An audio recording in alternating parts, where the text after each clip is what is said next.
Yeah, I think Alan, I think that kind of it's enough for the Packers for now. I'm really want to dig into their New Zealand experience. That story really got me intrigued, not gonna lie. So why don't you bring us into that second topic, Alan? Yeah, so Bosca, as we've been cooking up about the idea of talking about New Zealand, and Rebecca provided a really good story at the moment about the van living. But yeah, what I want to ask either Rebecca or Daniel, you guys take it. Like, what is the best takeaway of living in such a different area than like Canada, like such a new environment? Like, what were you able to take away, and what did you learn? Yeah. Favorite Yeah, thing? Let's go. good question. I think the main thing you kind of learn is just a lot about yourself and what you want out of life.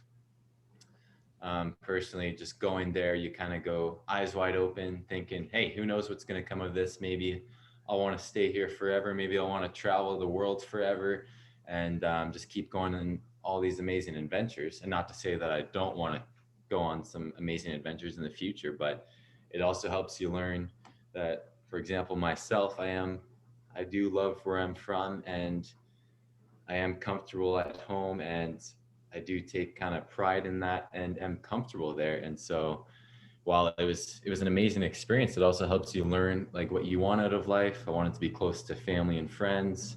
And just not that there's anything wrong with that lifestyle. It's just yeah, you just kind of by experiencing these different things in life, by going to live in this different country, you kind of learn what you want out of life. And I think that was what was most important to me from that whole experience.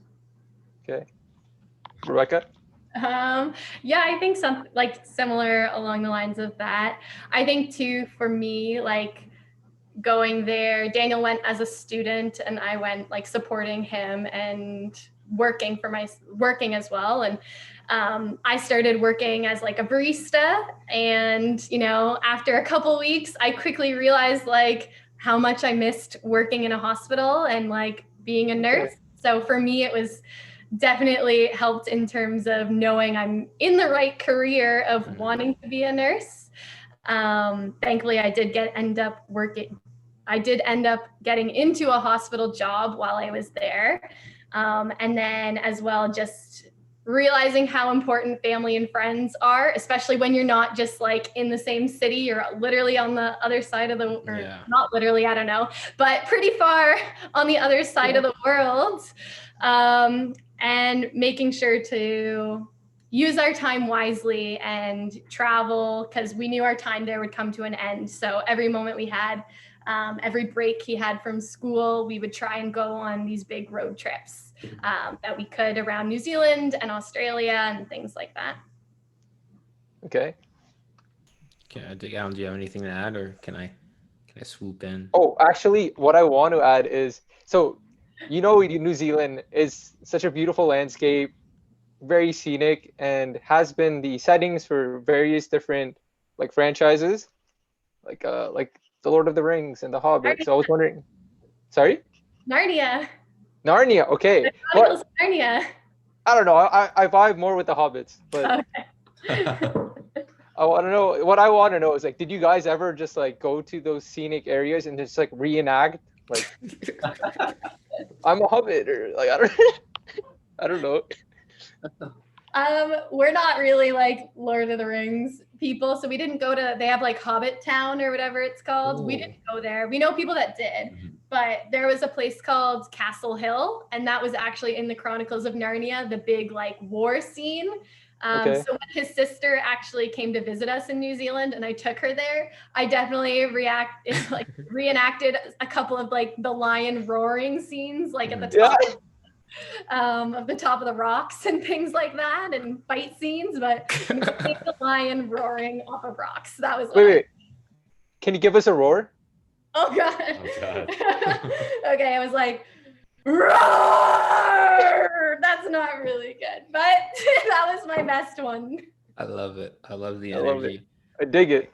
I'm gonna dive a little more into the New Zealand experience in terms of just living there and experiencing like day-to-day life there compared to London or Canada in terms of just like culture and the people. what was like things that aligned with Canada and the Commonwealth or whatever, or what things that really like were not the converging roads there or different?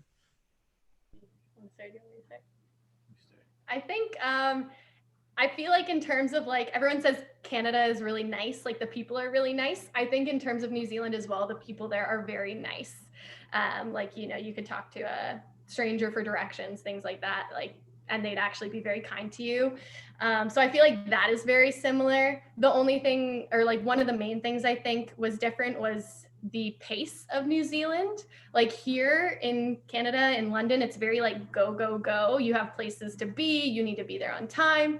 In New Zealand, it's very relaxed, go with the flow. People even told me like, if you have an appointment at 2:00, they don't care if you're there at 2:05 or 2:10 or you're there early. Like it really doesn't matter. So it's a lot more go with the flow there. And then it's a lot of like spending time outdoors. They've got like beautiful hikes, things like that. We really didn't find many, fast food places like McDonald's here everywhere around the corner. I think there was only like 2 McDonald's in the main city that we were in, and you'd have to drive to one of them, and the other you could walk, but it wasn't that close. And definitely in terms of fast food, it wasn't like a thing. We'd go to cafes. There'd be cafes around every corner, and you could sit and just drink a coffee for 2 hours and share a brownie and just have a conversation for 2 hours over a cup of coffee. Nice. So that was definitely one thing that I loved and definitely felt the difference. Like here, I wouldn't see a cafe on every corner. Obviously, that's not as much of a thing, but there it was the thing to do. Let's meet up for a flat white or a latte and sit and chat with a banana loaf or something. Okay. Before I go to Daniel, I have 2 questions. Are the bugs worse in the summer than over there, or like, because I hate mosquitoes and all that? How are the bugs? I know they're weird creatures over there, but how are the bugs specifically? Actually, they're not too bad. There's just a few. There's honestly like in our loft or whatever you call it. It's kind of like an apartment / loft or flat, I guess you would call it. They call it a flat.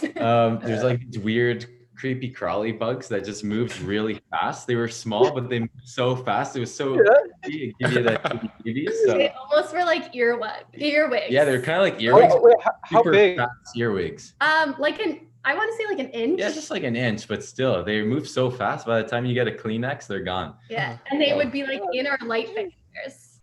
Like tons of them in our light fixtures. I mean, we did have an older place, but honestly, the bugs weren't too bad overall. But those were definitely the weird ones we noticed. I think Australia is more the ones that have creepy spiders that are like poisonous and things like that, and New Zealand doesn't really have as many. So I'm gonna go to Daniel now. Did you have an answer for what was like similar to London and what was dissimilar to the culture here? Yeah, I mean, I guess kind of the similarities. I mean, we did go live in another country, but it was still like an English kind of, I don't want to say the wrong word, but like first world country, right? So there was that similar aspect to it. You did feel sort of at home with certain things. Like there's still restaurants, there's still bars, it's still like day-to-day things where you're used to seeing those all the time, right?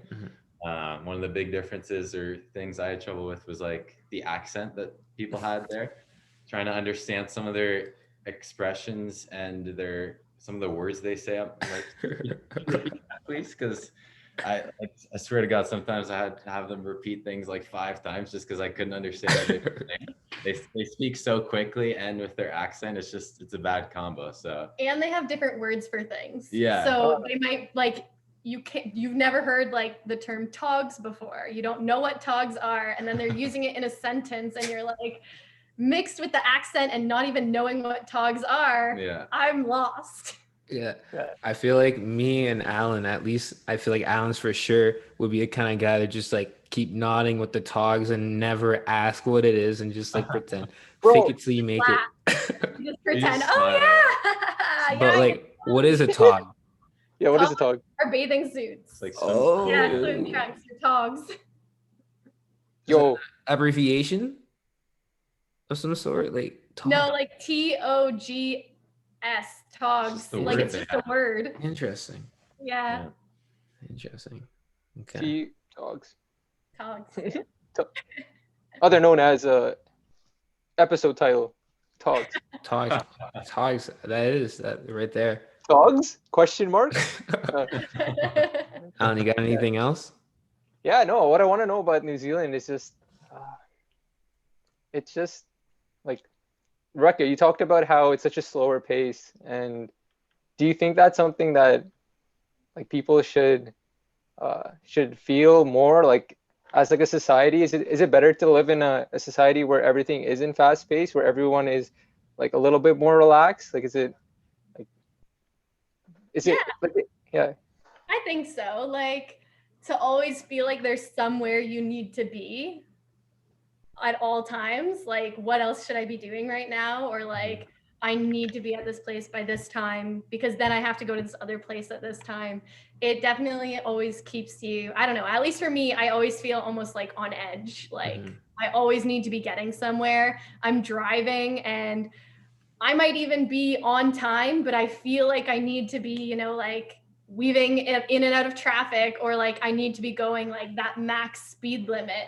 And then, you know, Daniel says to me, relax, we're on time. You don't need to be freaking out.